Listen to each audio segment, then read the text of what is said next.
Welcome back to our channel Parts HnC. Today, we will show you how to replace an AC capacitor. A simple yet crucial fix that can get your AC back up and running in no time. Let's get started.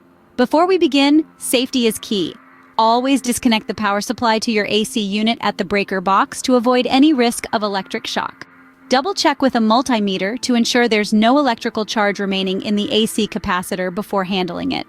Here's what you'll need for this job: a screwdriver, a multimeter, an insulated pair of pliers, and a replacement capacitor.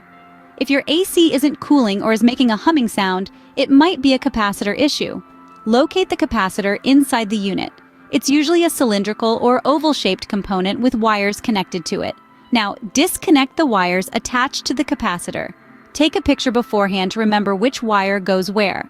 Use your insulated pliers to discharge any remaining electricity from the capacitor. Time to install the new capacitor.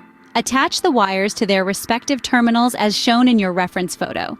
Secure it in place, close the panel, and reconnect the power.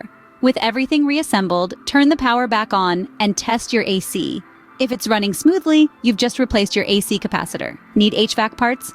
Visit Parts HnC to shop a wide range of HVAC components online for your furnace and other HVAC systems.